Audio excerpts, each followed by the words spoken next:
Para dar paso al seminario, vamos a presentar al docente del día de hoy. El expositor que impartirá esta sesión es Mauricio Vargas, quien es psicólogo de orientación cognitivo-conductual, es psicólogo de atención primaria en la salud pública, tiene un diplomado de postítulo en terapia cognitivo-conductual por la Universidad de Chile, es miembro de la Asociación Latinoamericana de Análisis, Modificación de Conducta y Terapia Cognitivo-Conductual, ALAMOC, Chile, y es fundador de Conducta y Corazón, cofundador de la Asociación Científica contra las Pseudociencias en la Salud. Sin nada más que agregar, le damos el paso a Mauricio para que inicie la exposición del día de hoy. Perfecto, puedo compartir pantalla, ¿cierto? Sí, Perfecto, entonces vamos a empezar compartiendo pantalla con una pequeña presentación que preparé para esta instancia.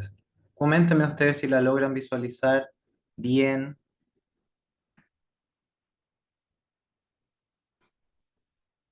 por el chat. A ver si los leo. ¿Se ve bien? Perfecto. Entonces, quiero compartirla en pantalla completa, pero así se ve bien. Si vamos pasando así.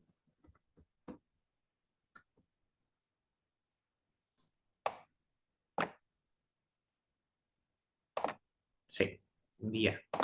Entonces vamos a comenzar. Cualquier cosa, si no se escucha o si no se ve algo que yo estoy compartiendo, por favor me lo van diciendo por el chat. Yo lo voy a tener acá abierto en una esquina para irlos leyendo. ¿Ya? Entonces, darle la bienvenida a todos y todas los que se conectaron a esta clase. Es tarde y estamos todos cansados, sobre todo después de la fiesta. Así que me da mucho gusto de que estén acá para darse un tiempo para seguir formándose en el área de la salud mental. Es un área bastante difícil porque se actualiza rápidamente y si no nos vamos actualizando constantemente nos vamos quedando atrás y eso impacta directamente sobre las personas que nosotros vemos, ¿cierto? Por, por lo tanto, hay una importante carga de compromiso ético, ¿cierto? También en estar constantemente actualizados y ofrecerles a nuestros consultantes intervenciones que tengan un fundamento, ¿cierto? Que tengan un fundamento en base a cosas que podamos comprobar, ¿ya? Y de eso versa mucho el curso que vamos a estar dando el 7 y 14 de octubre, ¿cierto? Como muchos de ustedes deben haber visto, es un curso que aborda la conducta suicida y la conducta autolesiva desde la terapia cognitivo-conductual, ¿ya? No es que solamente la terapia cognitiva conductual tenga fundamentación empírica para ese tipo de problemas clínicos, ¿ya? Hay otras que no son cognitivo-conductuales que sí igualmente tienen fundamentación, pero el curso va a estar enfocado en la psicoterapia cognitivo-conductual porque es el área en la que me he formado y por lo tanto no voy a ofrecer otra cosa, ¿cierto? Em, pero la psicoterapia cognitivo-conductual tiene características muy distintivas que otras psicoterapias no han explotado, por así mencionarlo, como es que sea un modelo psicoterapéutico que esté muy fundamentado en la investigación básica de laboratorio, ¿cierto? Que de alguna forma procesos naturales, como los procesos de aprendizaje, que vamos a verlo brevemente dentro de esta presentación y los vamos a ver más profundamente en el curso, ¿cierto? Es una psicoterapia que está muy fundamentada en ese tipo de investigación básica, ¿ya? Y lo que vamos a ver hoy día principalmente, como dice ahí, ¿cierto? El uso del análisis funcional, que es una metodología, una forma de ver la psicología en sí misma, que no siempre va junto con la terapia cognitivo-conductual. ¿Por qué? Porque hoy en día la psicoterapia cognitivo-conductual se ha diversificado mucho y muchas veces obvia los procesos básicos en los cuales se fundamenta y se vende como un set de técnicas a utilizar simplemente, ¿ya? Entonces, no siempre van a ir juntos, ¿cierto? El uso del análisis funcional con la práctica de la psicoterapia cognitivo-conductual, pero desde mi punto de vista debiese ir siempre unido y vamos a ver por qué también, ¿ya? Entonces, sin más preámbulos, ¿cierto? Vamos a ver hoy día el uso del análisis funcional en la práctica basada en la evidencia para el abordaje de las autolesiones y la conducta suicida. Y para eso les preparé una especie de temario que vamos a intentar dar cumplimiento a cabalidad a él en honor al tiempo, ¿cierto?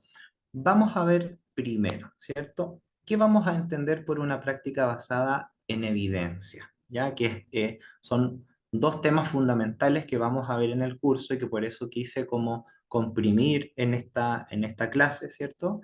Que es el uso del análisis funcional, pero también en el contexto de una práctica basada en evidencia. ¿Qué significa? Que hagamos psicología clínica basada en evidencia y no cualquier psicología clínica, ¿cierto? Y para eso vamos a ver un poco de historia al respecto y vamos a revisar algunos conceptos y nos vamos a dar cuenta que la práctica basada en evidencia o lo que vamos a concordar, que es una práctica basada en la fundamentación empírica, em, no es un fenómeno tan antiguo, sino que es más novedoso y que no representa necesariamente la mayor cantidad o el grueso de de las prestaciones clínicas, sobre todo en la salud pública.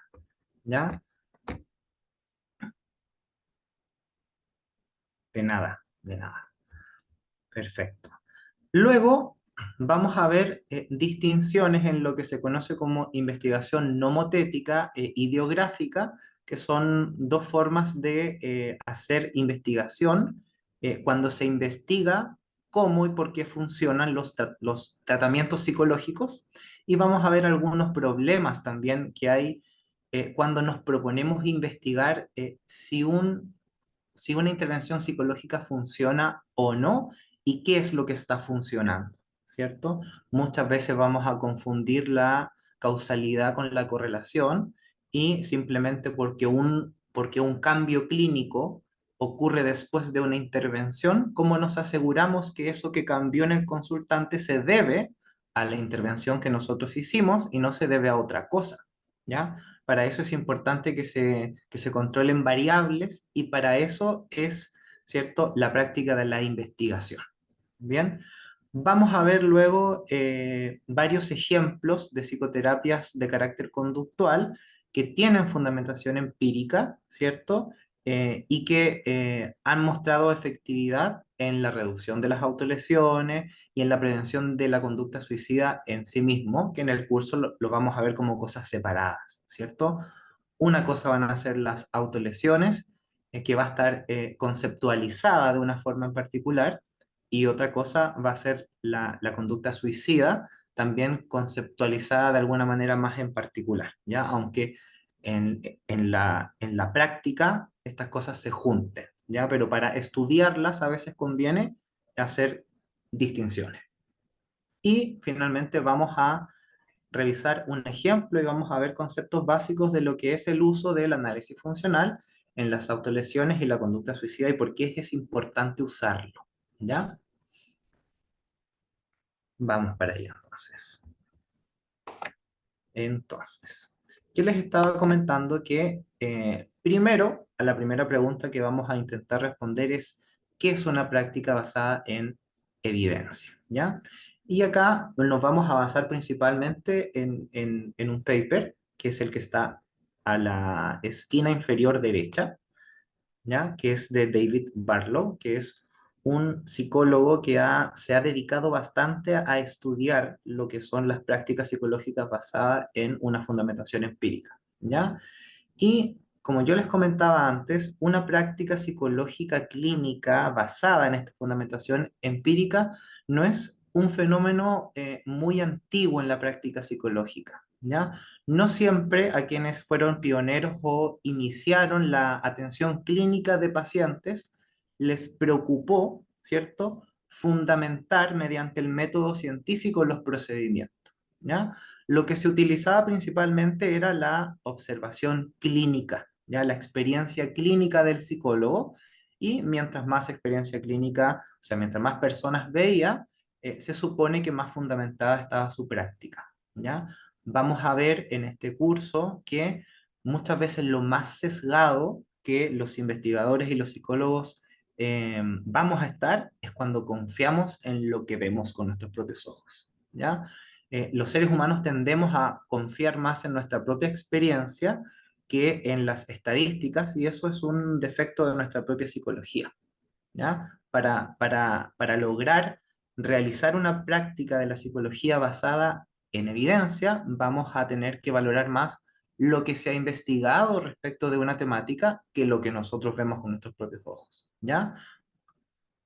En esta página yo les muestro al primer psicólogo, que es Einstein, ¿ya? Que en el año 1952 publicó ese artículo que se conoce como la primera, entre comillas, revisión sistemática que se propuso analizar qué tan efectivas eran unas psicoterapias u otras, ¿ya?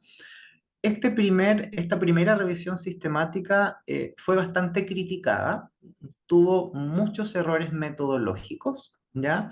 Fue principalmente algo hecho mediante los prejuicios del mismo investigador que con los años él mismo reconoció, eh, y era principalmente para poder desacreditar a la práctica psicoanalítica que estaba muy en boga en ese tiempo, muy dominante, digamos, en la época en que estaba vivo Einstein, ¿ya? Pero forma parte de la historia, ¿cierto? De este camino que ha recorrido la práctica clínica psicológica basada en fundamentación empírica, y se conoce él como el primer psicólogo, digamos, que le tomó importancia o quiso saber de este tema, ¿ya? Por eso es, digamos, es importante que lo podamos conocer en esta ardua misión de entender qué es una práctica basada en la fundamentación empírica, ¿cierto? Pero no fue hasta que en el año 1967, Paul Gordon, o Gordon Paul, ¿cierto? Él precisa la pregunta de investigación, ¿ya? Porque en un principio, lo que se preguntaban los clínicos que estaban interesados por saber si una psicoterapia funcionaba o no, ¿ya? Era bastantes preguntas amplias, ¿cierto? Si la psicoterapia era efectiva o no era efectiva, ¿ya? Entonces, Paul Gordon se dio cuenta que la pregunta estaba mal planteada. Cuando yo me pregunto si la psicoterapia es efectiva o no, los ensayos clínicos van a responder a esa pregunta. Y, por ejemplo, se puede comparar cualquier intervención psicológica con la ausencia de intervención, y probablemente lo que vamos a encontrar es que la intervención es mejor que la no intervención, ¿ya? Pero lo que hizo Paul fue otra pregunta mucho más precisa, ¿ya? En este paper que él publica, ¿cierto? En 1967, él se pregunta qué tipo de tratamiento psicológico es efectivo, para qué tipo de problemas psicológicos, para qué tipo de personas y bajo qué circunstancias, ¿ya? Entonces, eso marca un antes y un después en la investigación de qué es una práctica basada en la evidencia y si funcionan las psicoterapias o no. Y al precisar esa pregunta de investigación, la investigación, valga la redundancia, en entender qué es lo que funciona de las psicoterapias, floreció, se expandió aún más cuando se precisó eso, y es lo que ha dado, digamos, vida hoy en día a toda la investigación al respecto que ocurre, ¿ya? Hasta acá, ¿alguna pregunta, algún comentario? Se me perdió el chat, acá lo tengo. Hasta acá, ¿vamos bien? ¿Están cansados? Todo claro, dice Dharma.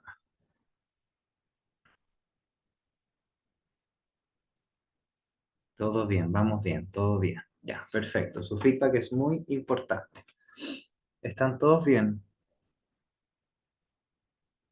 Excelente. Eso significa que se portaron bien en las fiestas patrias. Están con mucho power todavía, están con la pila. Muy bien.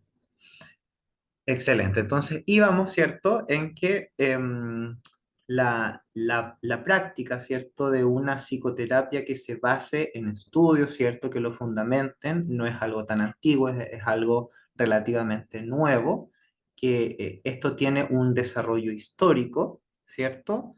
que precisar la pregunta de investigación fue algo que marcó un antes y un después para que la investigación mejorara, ¿ya? Y dentro de ese desarrollo histórico, ¿cierto? De investigar si las psicoterapias funcionan o no, si una terapia es mejor que otra, llegamos a una posición bastante comentada, que es el veredicto del pájaro Do, ¿ya? Que se le llamó así a una propuesta que realizó un psicólogo que se llama Saúl, que su apellido no lo voy a pronunciar porque no sé cómo se pronuncia eso, pero ahí está escrito. Lo que él propuso, no porque quiso, ni porque se despertó un día y dijo, pienso esto, sino porque hizo un estudio con muchas observaciones metodológicas, que era algo bastante común cuando recién se comenzaron a hacer ensayos clínicos. Cada vez se perfeccionan más, pero siempre podemos hacer críticas metodológicas y también siempre podemos hacer críticas a la interpretación de los datos que se hacen. ¿Ya? Eso es una virtud de la ciencia, no es algo malo. Es lo contrario a el dogma, ¿cierto? Sino es que la duda siempre es bienvenida. Pero lo que él propuso se le llama el veredicto del pájaro dodo, porque lo que él encontró al comparar distintas psicoterapias que usaban distintas técnicas es que todas eran efectivas, todas funcionan, ¿ya? O sea, todos ganan, nadie pierde. Eso fue lo que él propuso, ¿ya? Y lo otro que señaló es que lo que importaba de una psicoterapia eran los factores comunes. Es lo que él concluyó con ese estudio que él hizo, ¿ya? Esto puede sonar muy seductor, ¿ya? Puede sonar muy que haga sentido, ¿ya? Pero la idea de los psicólogos es que seamos un poco más curiosos y que no nos conformemos con afirmaciones tan generales, por así decirlo. Hay que controlar variables, ¿ya? Y durante mucho tiempo yo personalmente he estado pensando en formas en las cuales podemos contestar de manera rigurosa, ¿cierto?, a esa afirmación de que todas las psicoterapias funcionan, todas pueden lograr lo mismo, digamos, ¿ya?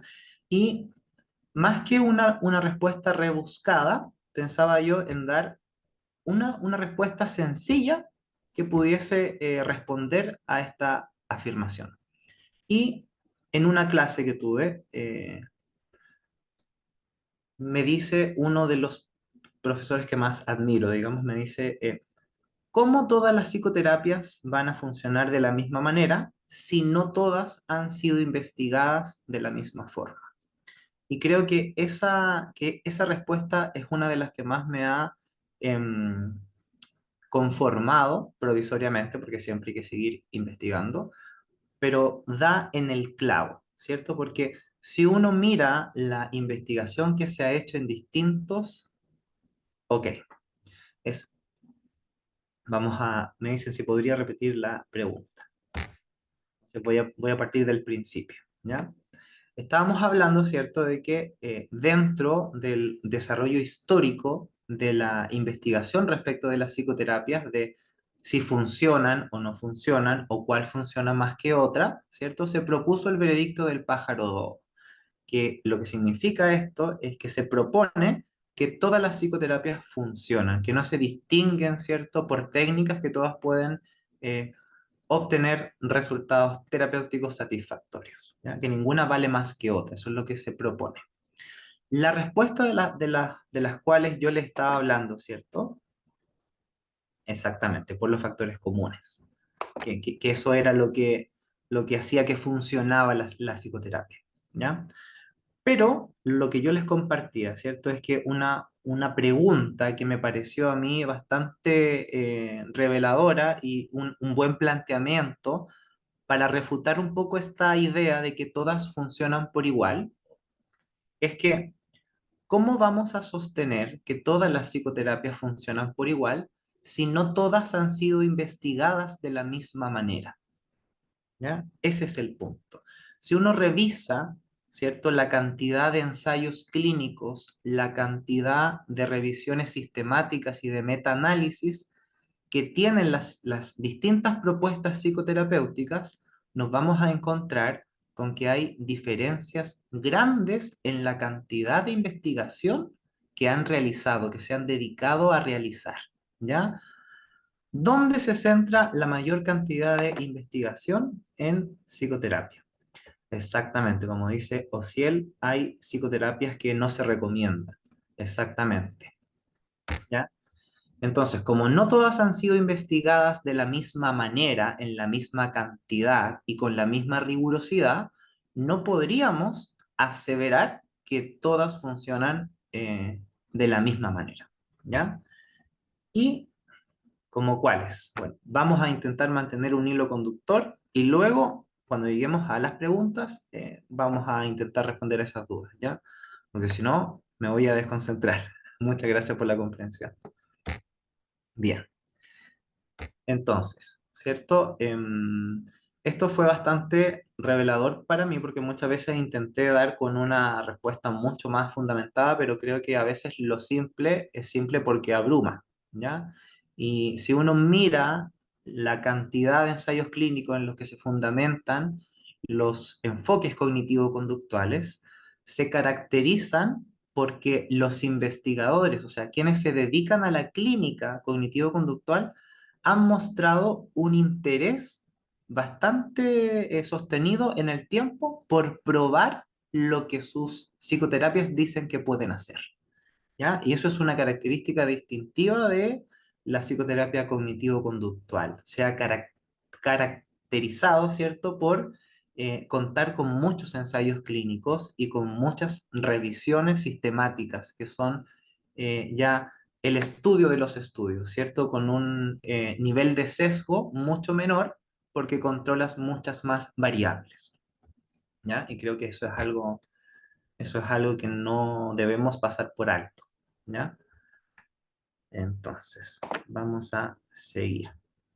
Entonces, como punto número 4, ¿cierto? Yo le pongo aquí el presente de la investigación porque quería invitarlos a reflexionar respecto de dónde estamos, ¿ya? En este paper que yo les pongo acá, que ha estado en varias páginas, ¿cierto? Que el que está en la esquina inferior derecha, nos hace, ¿cierto?, este recorrido histórico em, de cómo se inicia la investigación en las psicoterapias y luego nos trae al presente. Este estudio es del año 2013. Ya, bueno, estamos en el 2023, igual varios años, pero de alguna manera es un paper que está súper bien, tiene una muy buena estructura, tiene un muy buen argumento, ¿ya? Los invito a que lo busquen. Em, Cuando habla del presente, no habla de una manera muy optimista, ¿ya? Porque si bien al nivel de investigación de las psicoterapias, ¿ya? De qué es lo que funciona, qué es lo que no, qué es lo que podemos probar, se ha avanzado bastante, se ha mejorado mucho la pregunta de investigación, pero eso no se ha visto reflejado en la salud pública, en las prestaciones de la salud pública, que es algo que critica bastante el autor que es David Barlow. Y este extracto del paper que yo les pongo aquí, alguien me pide el link, si ponen el nombre que sale ahí, les va a salir al tiro en Google. Así que voy a intentar dejarles el link al final igual, ¿ya? Entonces, en este párrafo que yo les pongo de este, digamos, ensayo clínico que se hizo, nos invita a la reflexión respecto de dónde estamos en el presente, ¿cierto? Y esa reflexión media crítica es que a pesar de que se ha avanzado en la investigación, esa investigación no ha bajado, ¿cierto?, a las prestaciones que las personas reciben en salud pública. Y este párrafo habla precisamente de el insomnio. Sé que no es el tema que nos convoca, pero creo que es un muy buen caso para poder graficar cómo la investigación no baja hacia las personas que reciben las intervenciones. ¿Por qué? Porque comenta acá que una de las consultas clínicas en atención primaria, digamos, más prevalentes tienen que ver con los trastornos del sueño, ¿cierto? Con el insomnio u otras alteraciones del sueño, ¿ya? Y que la prestación más habitual es la terapia farmacológica mediante inductores del sueño, ¿ya? No obstante de eso, lo que se ha podido investigar es que una breve intervención cognitivo-conductual, si uno revisa los ensayos clínicos que se han hecho de esa breve intervención cognitivo-conductual, se observa que tiene más alcances que la intervención farmacológica, tiene menos efectos adversos, es más barata, se demora menos tiempo y tiene mejor pronóstico a largo plazo en lo que respecta de las recaídas de las personas con este problema, ¿ya?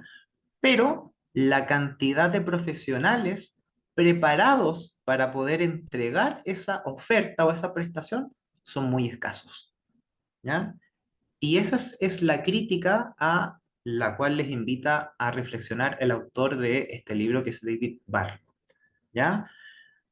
Aquí finalizamos lo que es la introducción, ¿cierto?, a lo que es una práctica basada en evidencia. Ya más o menos tenemos una idea, una noción de lo que es hacer psicoterapia basada en la fundamentación empírica, ¿cierto? Y vamos a seguir para que no nos vamos perdiendo y luego tengamos espacio para las preguntas. Si tienen preguntas, anótenlas por ahí para que no se les olvide. Lo único que les voy a pedir ahora es un poco de feedback respecto de cómo vamos.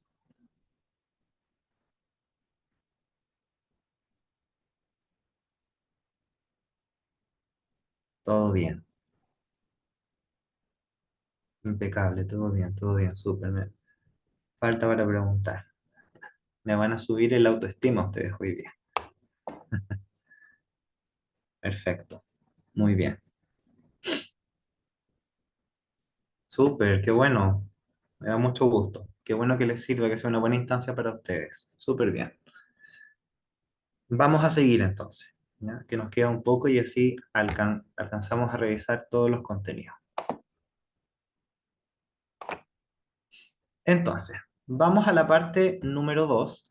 Es una parte un poco más densa, pero yo voy a intentar simplificarla y de alguna manera esto lo vamos a ver más a profundidad en el curso, ¿ya? Por eso les recomiendo que lo tomen bastante, porque acá no vamos a alcanzar a traducir en simple la información tan densa, ¿ya? Pero lo vamos a intentar. Una persona dice que se le cayó la conexión, pero yo sigo conectado, ¿cierto? ¿Sí? ¿Se escucha bien? ¿Solo le pasó a esa persona o se cortó? Cuéntenme ustedes. ¿Se escucha? ¿Se escucha bien? Sí, todo bien, perfecto. Ya. Seguimos entonces. Bien.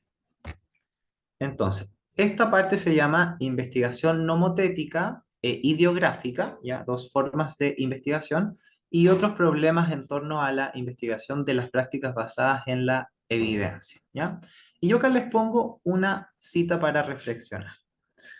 Dice así: si no sabemos qué es lo que está funcionando, si no hay un modelo explicativo claro de la tecnología utilizada, tiene poco valor decir que algo es mejor que otros procedimientos igualmente confusos, ¿ya? Esta cita es de un libro que se llama Análisis Funcional de la Conducta Humana, de una psicóloga española que se llama María Jesús Froxán, un libro que yo les voy a recomendar y que les voy a enviar también a las personas que tomen el curso, ¿ya? Y hace una crítica que se resume en lo siguiente, ¿ya? El foco de la investigación en psicoterapia, en psicoterapias que estén fundamentadas, ¿cierto? Para saber que funcionan o para saber que logran lo que quieren lograr, ha estado principalmente interesada en los resultados. En si cierto procedimiento clínico logra, ¿cierto? Que una persona deprimida, ¿cierto? Mejore, que una persona que se autolesiona reduzca las autolesiones o deje de hacerlo, ¿ya? Eso es lo que sería la investigación nomotética o de resultados, que intenta de alguna forma sacar conclusiones generales, ¿ya? Y eso se hace a través de muestras representativas de una población, ¿cierto? Para sacar conclusiones que puedan ser generalizadas, ¿ya? Lo que hace esta cita es un poco criticar este estilo de investigación y David Barlow, en ese mismo paper que vimos, ¿cierto?, en la parte pasada, de alguna forma también critica ese tipo de investigación, pero no es tan drástico eh, como Froxan. Froxan es muy crítica eh, con todo lo que tienda a generalizar la individualidad de los seres humanos, porque precisamente el análisis funcional que vamos a ver en la última parte se caracteriza por ser muy personalizado, muy individual, ¿ya? Mi opinión es que no son posturas contrapuestas, sino que son posturas complementarias, ¿ya? Pero ahí, cuando en el curso yo les comparta la bibliografía, ustedes se van a poder hacer su propia apreciación de las cosas, ¿ya? Pero lo importante ahora es entender que la investigación nomotética, ¿cierto? Tiene por objetivos sacar conclusiones generales, ¿cierto? Generar conocimiento científico que sirva para ser generalizado, lo cual tiene sus alcances y sus limitaciones, ¿ya? Y por otro lado, la ideográfica tiene que ver precisamente con lo que hace el análisis funcional, tiene que ver con el caso único, con analizar y adaptar, ¿cierto?, la intervención al organismo en particular, ¿ya? Otros problemas de la investigación clínica es que muchas veces se confunde correlación con causalidad, ¿ya?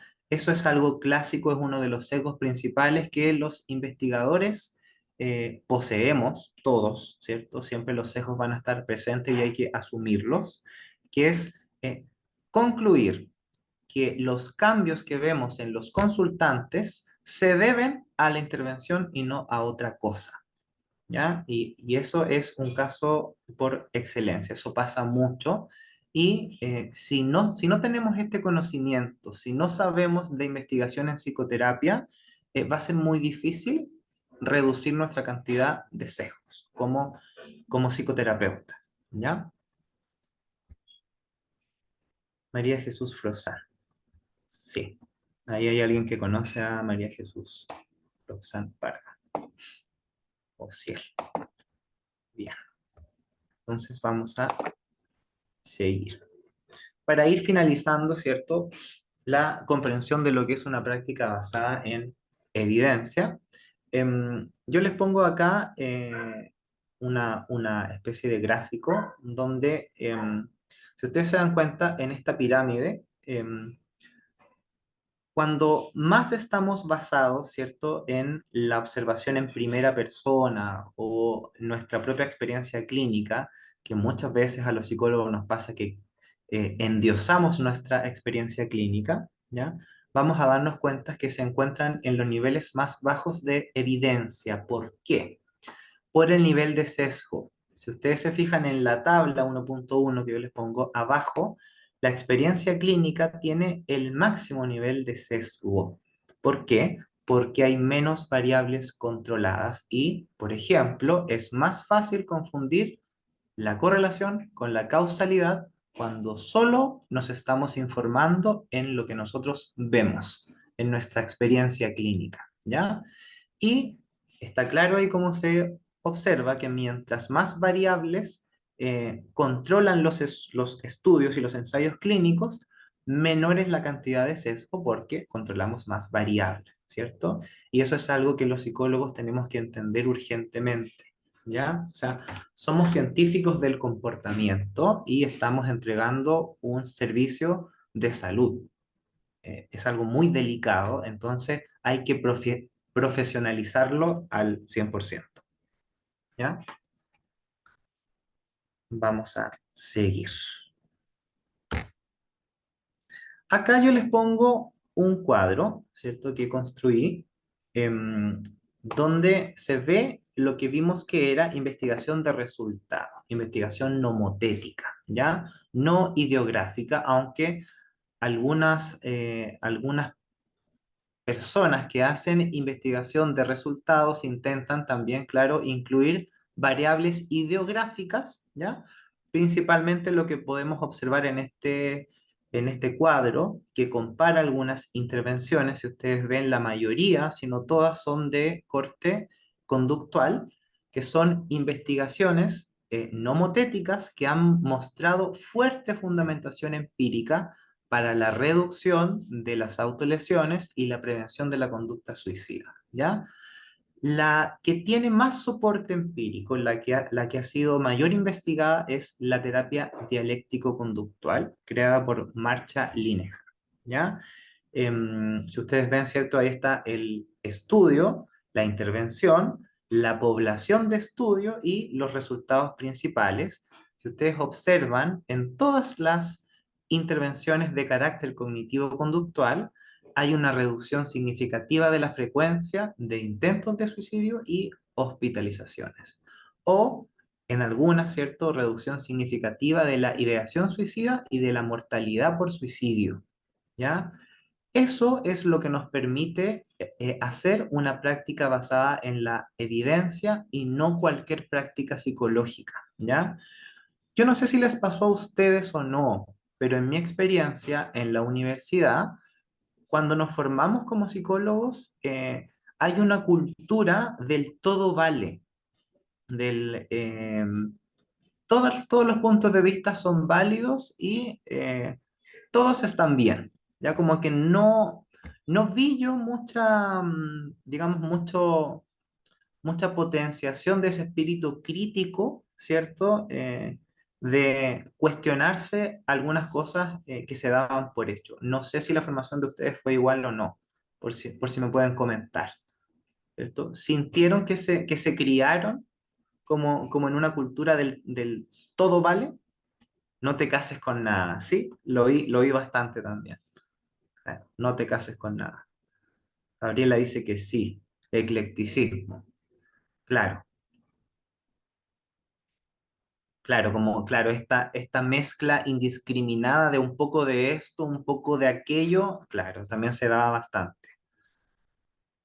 Pocos matices, conoce de todo un poco, pasa mucho. Todos son útiles.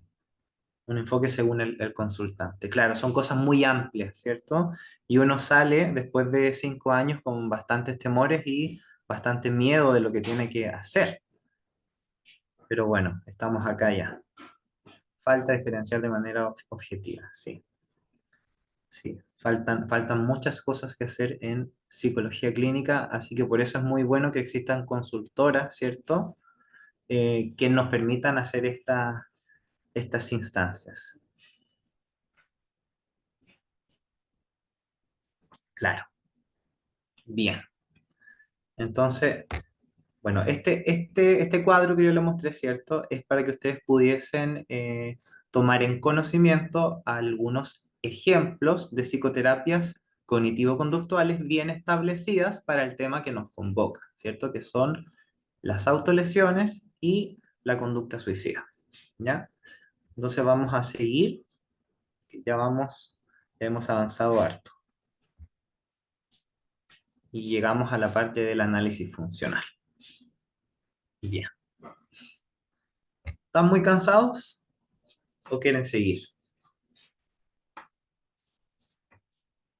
¿O quieren seguir y vamos bien? Para nada cansado, que siga. Ya, seguimos. Yo como si tuviese todo el tiempo del mundo, ¿cierto? Ya, vamos con todo entonces. Seguimos. Bueno, llegamos a la parte... Muy bien. Llegamos a la parte final, ¿cierto? Que vamos a hablar netamente del uso del análisis funcional, vamos a ver conceptos básicos, ¿ya? La profundización va a ser realizada en el curso, ¿ya? Así que yo los aliento mucho a que lo tomen porque van a aprender mucho. Le puse mucho cariño a ese curso porque es un tema súper delicado y como yo les dije al principio, em, cuando los psicólogos clínicos nos interesamos en la práctica con fundamentación empírica, cuando somos un poco majaderos, ¿cierto? En eh, transmitir a los demás que no cualquier cosa vale, ¿cierto? Y que cuando vamos a ofrecer una intervención psicológica, tiene que estar fundamentada. ¿Por qué? Porque si yo no estudio una psicoterapia, si yo no conozco sus fundamentos, yo no solo sé si no funciona, sino que tampoco sé si no hace daño, ¿ya? Y eso es sumamente importante y sumamente relacionado con la ética, ¿ya? Cuando nos estamos formando como psicólogos, digamos, cuando se nos habla de ética, se nos repite bastante el tema de la confidencialidad, ¿cierto? Y se hace bastante énfasis en esos aspectos de la ética, pero no se hace énfasis en otros aspectos de la ética que tienen que ver con que lo más ético que hay es ofrecerles a las personas tratamientos que estén fundamentados en evidencia científica. Eso tiene todo que ver con la ética, ¿cierto? Porque ¿cómo yo le voy a ofrecer un procedimiento a una persona que viene con un problema de salud y resulta que ese procedimiento que yo le entrego no está fundamentado? O resulta que yo le entrego una mezcla de aquí, de acá, de acá. ¿Cómo esa persona va a saber lo que yo le estoy entregando si no es psicólogo, ¿cierto? Eso tiene totalmente que ver con la ética, ¿ya? Súper bien. Entonces, uso del análisis funcional, las autolesiones y la conducta suicida, ¿ya? Entonces, vamos a entender a grandes rasgos lo que es el análisis funcional de la conducta. El análisis funcional de la conducta es una metodología, ¿cierto? Una forma de comprender el comportamiento, y cuando yo digo comportamiento estoy hablando no solamente de la conducta manifiesta, como esto que es hablar. Desde el análisis funcional, los pensamientos y las emociones son conducta que se operacionaliza también, ¿ya? La única diferencia entre la conducta pública, como esta que es hablar o moverme, y los contenidos internos como pensar o emocionarse, es el nivel de acceso, ¿ya? A la conducta pública todos tenemos acceso, pero a la conducta privada, como pensar o emocionarse, solo cada uno de nosotros tenemos acceso, ¿ya? Pero la conducta privada, desde esta forma de ver la psicología, no se rige por leyes diferentes del comportamiento a la que se rige cualquier otra conducta pública. Ejemplo sencillo para entender eso. Piensen ustedes en una persona con estrés postraumático por un accidente vehicular, ¿cierto? Algo bastante clásico es que la persona va a tener mucho temor a cualquier estímulo que le recuerde a esa situación traumante, como subirse a un vehículo, ¿cierto? Como aproximarse a una carretera, por ejemplo. Pero ¿qué pasa con los pensamientos? Pasa que pensar en que tiene que subirse a un vehículo le genera la misma respuesta aversiva, ¿ya? Y eso nos muestra que los pensamientos se moldearon bajo las mismas leyes que la conducta manifiesta, ¿ya? O sea, ocurrió un aprendizaje clásico tanto en lo que piensa la persona como en lo que hace, ¿ya? Bien. Em, es una metodología, ¿cierto? Y una forma de ver la psicología como ciencia natural, ¿ya? No como ciencia social, sino como ciencia natural, que viene o emana o se crea desde una filosofía de la ciencia que se conoce como conductismo radical de Skinner, ¿ya? Radical no tiene que ver con algo extremo, sino que tiene que ver con ir a la raíz, ¿ya? Eso es algo que se confunde bastante. Hace una formación de análisis funcional de la conducta acá en Chile. No creo ser el más indicado. Bien, vamos a seguir. Otra cosa importante de el análisis funcional, ¿cierto? Que es lo que estamos viendo ahora, es que observa lo psicológico como una propiedad relacional. ¿Qué significa eso? Significa que la conducta no tiene materia, ¿ya? Pero tampoco es un elemento fantasmagórico, sino no podría ser soluble para la ciencia, ¿ya? Cuando habla de propiedad relacional, habla de que es un fenómeno que ocurre en la medida en que un organismo interactúa con un ambiente. Por ejemplo, si yo hago esto y los saludo, ¿cierto? Estoy saludando, eso es un comportamiento, ¿cierto? Y ahora yo dejo de hacerlo y yo les pregunto, ¿dónde está el saludar?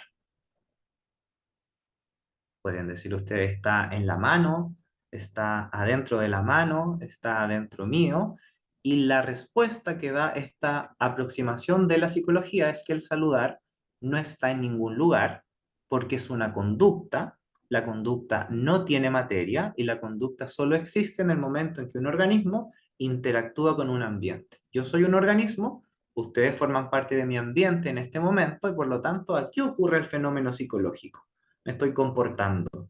Pero yo si dejo de hacerlo, no hay un saludar reprimido adentro de mi mano esperando a salir. ¿Ya? Esa es, a grandes rasgos, la postura filosófica, ¿cierto? Dentro de muchas otras cosas que tiene el conductismo radical y que por lo tanto tiene también el análisis funcional de la conducta. ¿Ya? Y como último punto, ¿cierto? En esta forma de ver la psicología, el ambiente va a ser la variable independiente y la conducta la dependiente. O sea que la conducta de los organismos va a variar en función del ambiente. ¿Ya? Esos son unos conceptos básicos para... Muchas gracias, gracias Elinda, muchas gracias. Em, como les estaba mencionando, ¿cierto? El ambiente va a hacer lo que haga variar la conducta de los organismos, ¿ya? Y eso pasa siempre, aunque no queramos. Les voy a poner algunos casos que probablemente le hagan sentido a más de uno. Supongamos que alguien diga, no, yo no creo que el ambiente sea lo que moldea la conducta. Y yo les pregunto, si varios de ustedes de acá, supongo que trabajan, ¿ya? Y que cuando trabajan reciben un sueldo, ¿cierto? ¿Qué pasaría si a ustedes les informaran y les dijeran, no les vamos a seguir pagando su sueldo? ¿Van a continuar ejerciendo sus labores de la misma manera? Alguien que me diga que sí, que va a trabajar aunque no le pague. No, ¿ya? Bueno, ejemplo clarísimo de que la conducta es la variable que depende del ambiente, ¿ya?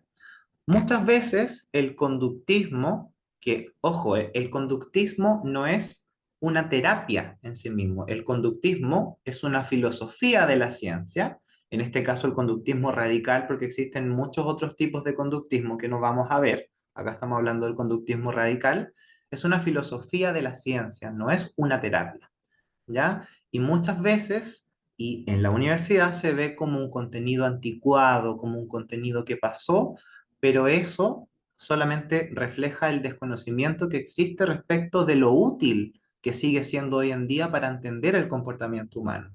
Y en clínica, cuando hacemos clínica basada en estos principios, se nota la diferencia, se nota mucho la diferencia.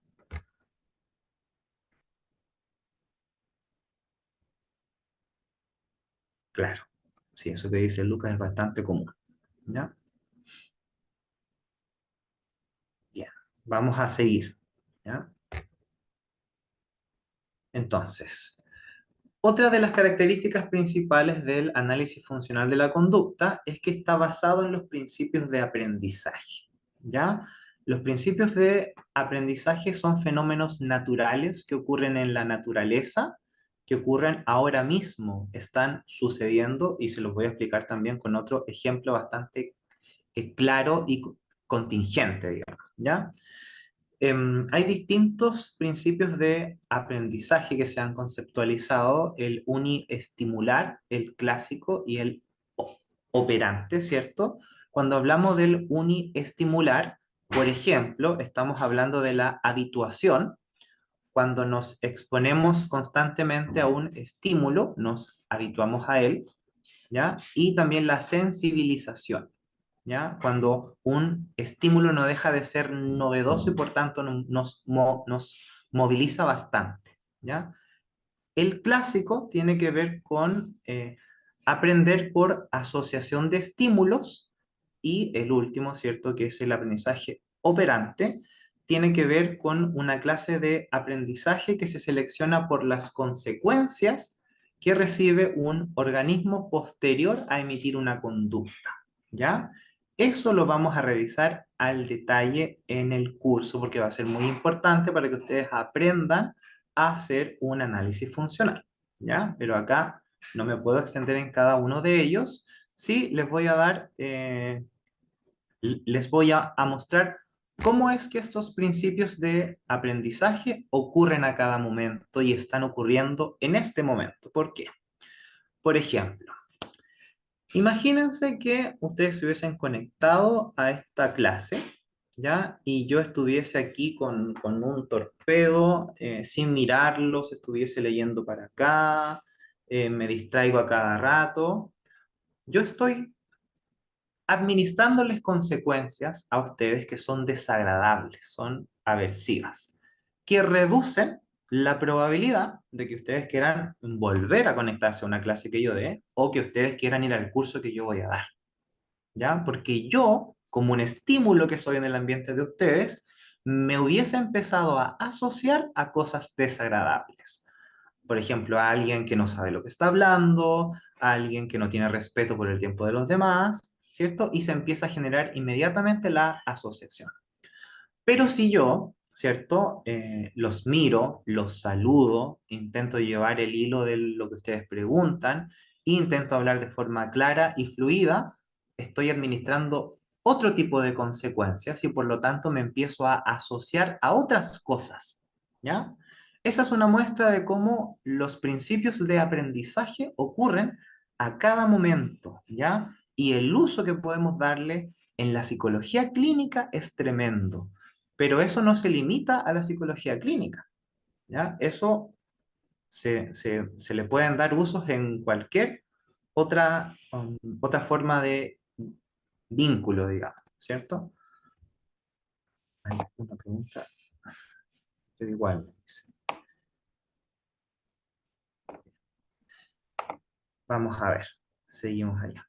Bien, el último punto dice, va más allá de las descripciones topográficas, ¿ya? Entonces vamos a ver ejemplos. Aquí vamos a ver ejemplos de análisis funcional con el tema que nos convoca, ¿ya?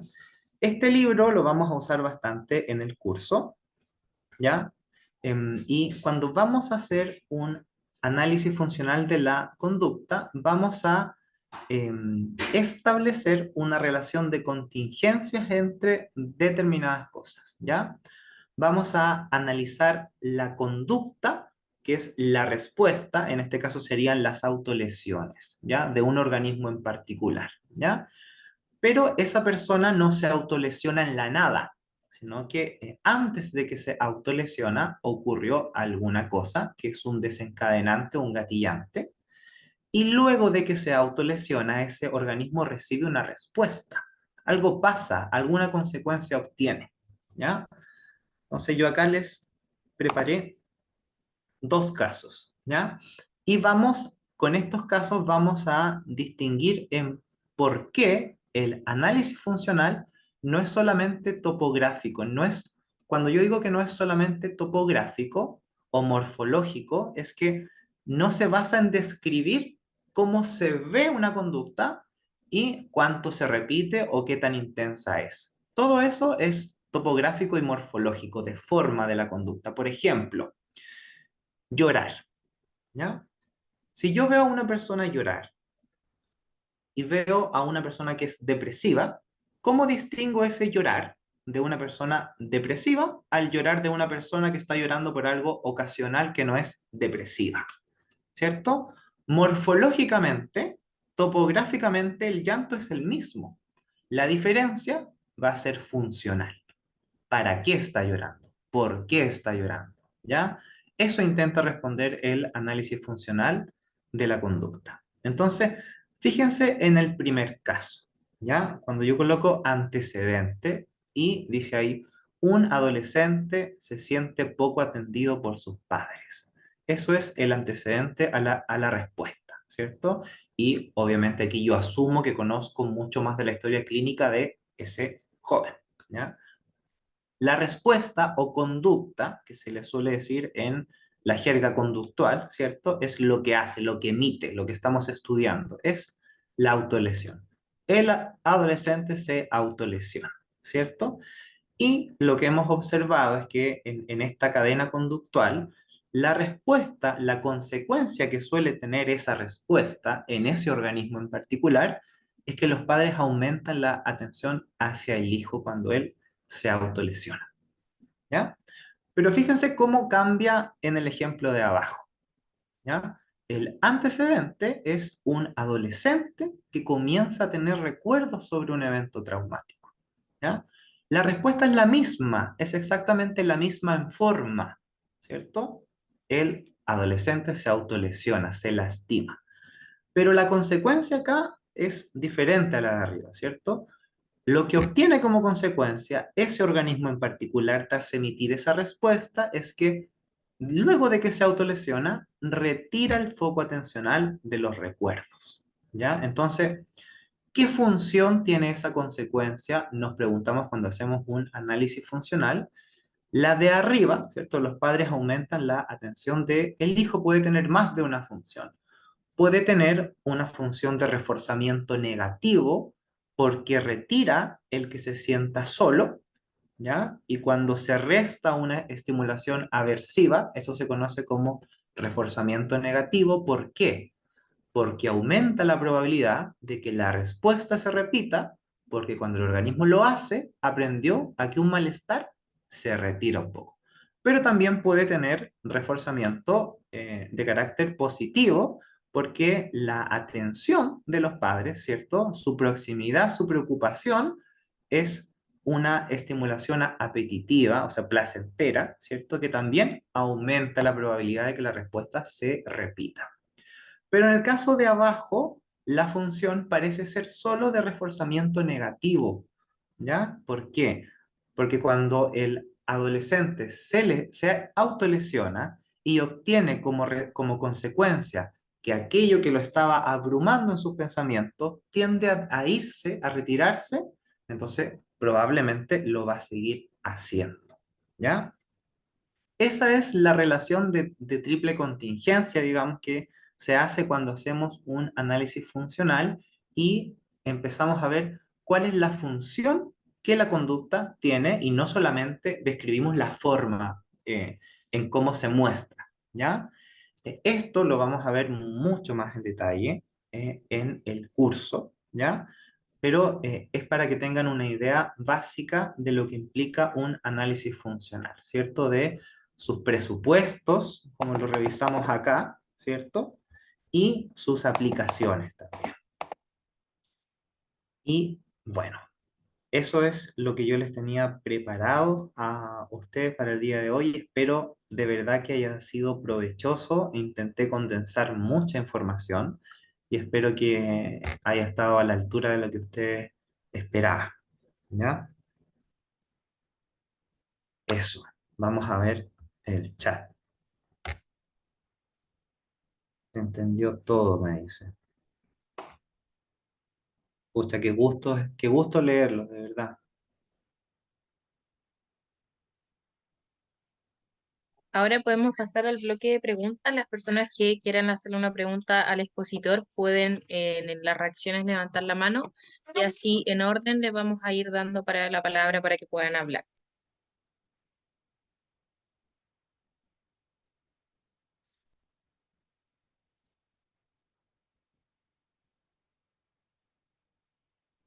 Hola, Fernanda Rojas es la buenas primera. tardes. Sí, quería consultar algo más técnico. Si es que en el curso se van a ver en profundidad, por ejemplo, algunas técnicas para el abordaje de las autolesiones y eso. Sí, vamos a ver en particular una técnica de la psicoterapia dialéctica conductual. Sí.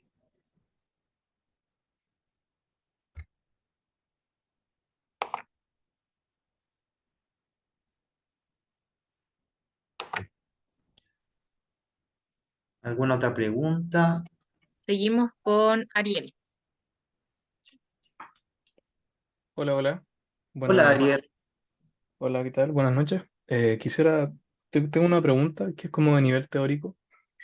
Es, por ejemplo, ¿cómo se establece, por ejemplo, que, bueno, hay un autor que se llama, y si no mal recuerdo, creo que se llama José Fernández Tornini, que plantea que el ambiente determina la función y cómo se aplica el hecho de que el ambiente, ¿cierto? O en este caso, las determinantes, ¿cierto? El cómo se constituye el ambiente, ¿cierto? Determinará funciones específicas en este organismo en constante interacción con este ambiente. Yo quisiera preguntarle cómo podemos aplicar el análisis funcional de manera efectiva en ambientes o en contextos de crisis. En contextos, por ejemplo, no sé, puede ser violencia intrafamiliar, puede ser... hay múltiples. Claro, mira, es una pregunta bastante compleja em, porque tiene que ver con los alcances, ¿ya? Em, Mira, cuando uno usa el análisis funcional, lo puede usar para conceptualizar, para explicar cualquier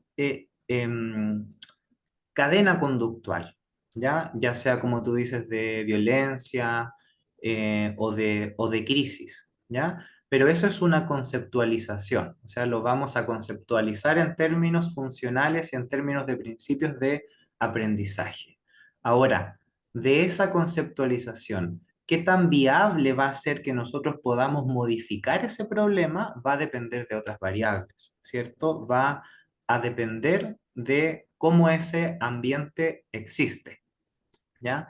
Me recuerda a un texto donde precisamente se hablaba de una situación de crisis que era en el contexto de un asilo de ancianos, donde muchos de ellos estaban con algún tipo de demencia senil, ¿ya? Y em, se usaba el análisis funcional para conceptualizar la conducta disruptiva de uno eh, de los habitantes, digamos, que cada vez que le iban a dar los medicamentos reaccionaba de forma disruptiva, ¿ya?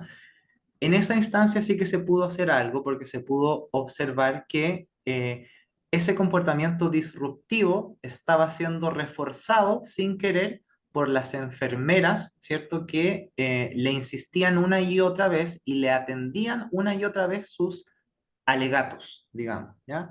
Luego de que se hizo este análisis funcional, se les instruyó a las enfermeras a no prestar mucha atención o a no ser muy receptivas con él en el momento de los alegatos y esa conducta disruptiva se pudo extinguir, ¿ya? Entonces, eso puede ser un ejemplo de cómo se podría utilizar para casos de crisis, pero va a depender de la viabilidad también, ¿ya? Ya. Una cosa es la conceptualización, que se puede hacer muy bien, pero qué tan viable de aterrizar a la realidad va a depender de cuáles son las circunstancias, la verdad. Muchas gracias, profesor. De nada. Seguimos con Diego Sepúlveda. Hola, buenas noches, profesor. Hola, Tengo Diego. una duda, una consulta. ¿El método ABA, es decir, el análisis aplicado a la conducta, es lo mismo que el análisis funcional? Porque he leído ambos y en realidad, desde mi punto de vista, es lo mismo. Entonces, no sé si son sinónimos o son metodologías que se van como complementando.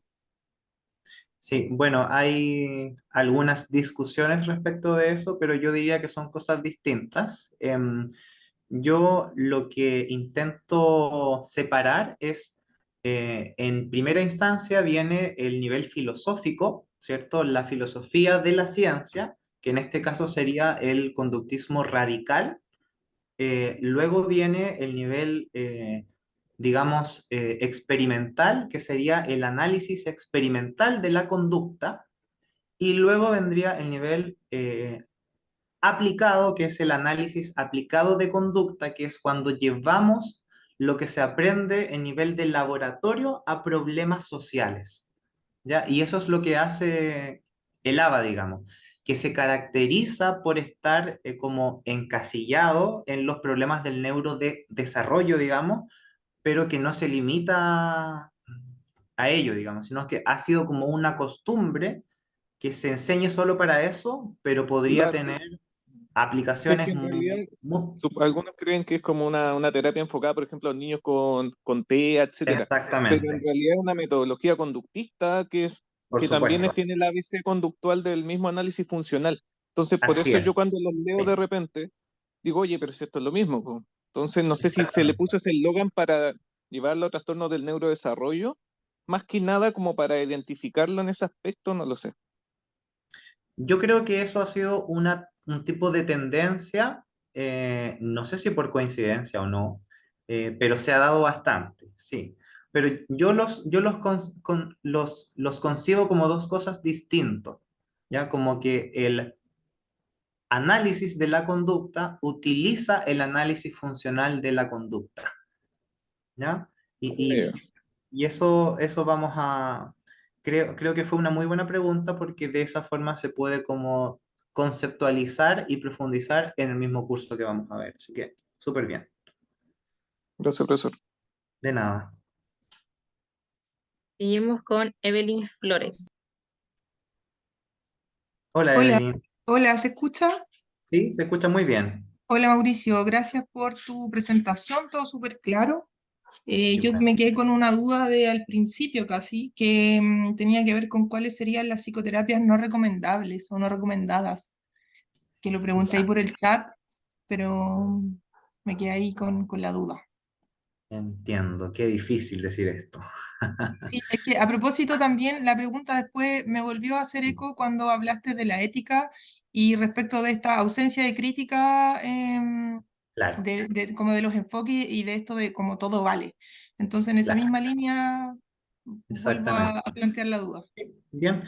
Mira, de la misma forma que cuando se precisa la... A ver, déjame ir al principio para no decir algo que no deba decir. Ya. Cuando uno quiere saber si una psicoterapia funciona o no, vimos que había que precisar lo que hay que preguntar, ¿cierto? Y dentro de esa precisión, vimos que la pregunta si las psicoterapias funcionan o no era muy amplia, ¿cierto? Y que por lo tanto había que preguntar qué tipo de psicoterapia funciona, para qué problema, para qué tipo de personas y bajo qué contexto. Cuando vamos a decir que una psicoterapia no es recomendada, debiésemos hacer lo mismo, por ejemplo, ¿cierto? No la vamos a recomendar para qué, ¿ya? Y yo podría darte dos casos, uno que es la psicoterapia psicoanalítica, Ujú, ¿ya? Que tiene muchos problemas epistemológicos, diría yo. ¿Por qué? Porque sus presupuestos, sus premisas no son falseables, no las puedo someter a investigación empírica, ujú, ¿ya? Y eso hace difícil que yo pueda fundamentarla robustamente como en la terapia cognitivo-conductual, ¿ya? Y para algunos casos, como por ejemplo, se ha visto que para casos de trastorno obsesivo-compulsivo o para casos de niños con autismo, la psicoterapia psicoanalítica no solo ujú, no sirve, sino que es iatrogénica, hace ok, daño, al sí, menos en esos casos, ujú, ¿ya? Otro tipo de psicoterapia que está muy poco fundamentada, que tiene casi nada de estudios, es la Gestalt, ¿ya? ya, Si tú buscas ensayos clínicos, te vas a encontrar con una cantidad muy, digamos, no, a ver, no solo baja en cantidad, sino que también lo que existe tiene muchos problemas metodológicos, ok, ¿ya? Entonces, esos dos tipos de psicoterapias bajo esas circunstancias entrarían en psicoterapias que no recomendaría. ya, perfecto. Muchas gracias. Seguimos con Carlos Valderrama. Hola, Carlos. Hola Mauricio, muchas gracias por tu curso, muy claro. Me sumo a las palabras de felicitación. Te Gracias. quería hacer una consulta, porque mira, eh, eh, he tomado varios cursos de terapia cognitiva, estoy haciendo actualmente un diplomado en terapia cognitiva de Aaron Beck, Ya, básicamente. Eh, y una duda que no me han podido aclarar, eh, que a lo mejor tú eres la persona que tiene más claro esto, ojalá. eh, en la terapia al menos de Beck se ocupa algo que se llama, nunca se habla mucho del análisis funcional, ¿sí? Se ocupa algo que se llama la conceptualización cognitiva, como que de esa manera yo conceptualizo el caso y formulo también mi terapia, el tratamiento, y de eso nace una herramienta o instrumento que se llama el diagrama de conceptualización cognitiva. Y nunca se habla de análisis funcional, no obstante, en muchos cursos de terapia cognitivo-conductual se ocupa el análisis funcional como la herramienta para evaluar, para comprender el funcionamiento del problema del paciente. Eh, Mi pregunta es si la conceptualización cognitiva que ocupa Beck viene a ser como intercambiable o es un complemento o un homólogo del análisis funcional, es decir, Beck no ocupa eso y no hace uso del análisis funcional y ocupa su herramienta que es la conceptualización cognitiva, o son cosas complementarias y yo debería igual hacer el análisis funcional independiente de que, o es una cosa o la otra. Siempre he tenido esa duda, no sé si Beck no prescinde de esta herramienta a cambio de la conceptualización cognitiva o son cosas complementarias. Sí, no sé si se entendió mi pregunta. Sí, sí, se comprende claramente, creo que es difícil de contestar, pero lo voy a intentar. Ok. ¿Ya? Mira, si tú miras cómo se han desarrollado las psicoterapias conductuales, se observan un tipo de olas o de momentos, ¿ya? Eso también puede ser discutible, pero se describe en la literatura, ¿ya? Que está la primera ola, que es la terapia de conducta propiamente tal, ¿ya? Luego está la psicoterapia cognitiva, que es la de Beck y Ellis, y luego vienen las psicoterapias La tercera, contextuales, claro. ¿cierto? Donde viene Hayes, ¿cierto? La ACT, la FAB, la DBT también, ¿ya? Mm. Y en esta última ola, ¿cierto? Se intenta como volver a las raíces, como al principio, a valorar lo que es el análisis funcional de la conducta como metodología imprescindible para poder hacer clínica, ¿ya? En la segunda ola eso no se valoró mucho desde mi punto de vista, ¿ya? Y hay grandes discusiones teóricas respecto de el compromiso ontológico que tiene Beck con sus propuestas, ¿ya? Em, Porque Beck habla mucho también de los esquemas, ¿cierto? Pero muchos conductistas dicen que esos son ficciones explicativas, ¿ya? Que se cae en la confusión de que ponerle el nombre a algo es lo mismo que explicar eso, ¿ya? Creo que es un tema difícil. Estuve mucho tiempo intentando comprenderlo, pero estoy como en un time out de tantas cosas, ¿ya? Pero yo te diría que la propuesta de conceptualización de casos de Beck no tiene los mismos alcances en su nivel predictivo que el análisis funcional de la conducta. Es mi opinión, Ok, ¿ya?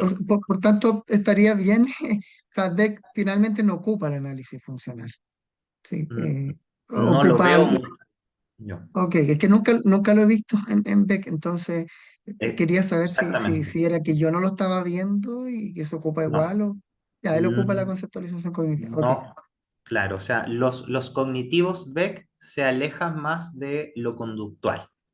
ok, ok. Exactamente. De la raíz que tú mencionas, Así es. ok, Sí. ok, me queda claro. Gracias, Mauricio. Y Carlos. Vamos a seguir con la última pregunta que es de Carla Salas. Hola Mauricio, Hola, Carla. mi pregunta es súper cortita. Dentro de este análisis funcional de la conducta, ¿dónde se ubican las sensaciones y las emociones? Ya, pueden ir en cualquier sitio de la triple contingencia, ¿ya? Puede ser que los A ver, déjame volver acá para mostrarte con el mismo esquema. Con este esquema que está acá. ¿Ya? Vamos a verla aquí. Fíjate que aquí yo pongo la respuesta, que en este caso son las autolesiones, ¿cierto? Y fíjate que en el segundo caso, cuando vemos el antecedente, habla de un pensamiento, habla de un recuerdo acá. Fíjate, porque se conceptualiza como un estímulo más, ¿ya? Entonces fíjate que es un pensamiento lo que gatilla la respuesta acá, ¿cierto? No es que le pasó algo manifiesto, sino que recordó algo, pensó algo, ¿ya? Y es ahí donde se puede conceptualizar, pero podría ir en cualquier otra, ¿ya? Puede ser que la respuesta, por ejemplo, sea la rumia cognitiva que gatilló algo que pasó manifiestamente, ¿ya? Pero no es que tenga que ir en un lugar u otro, eso va a depender de cuál es el problema del consultante. En este caso, la conducta problema, ¿cierto? Es la autolesión, que es una conducta manifiesta, pública, ¿ya? Pero en otro caso, la conducta problema podría ser el sobrepensar. Y en ese caso iría ahí, en la parte de respuesta, de conducta, ¿ya? No sé si respondo a tu consulta, Carla. Sí, clarito. Muchas gracias. De nada. En caso entonces que puedan tener cualquier otra consulta y también la pueden abordar en el curso que los las dejamos invitados. Queremos agradecer la participación de cada uno de ustedes en este seminario, como también agradecer a Mauricio Vargas por la excelente exposición el día de hoy.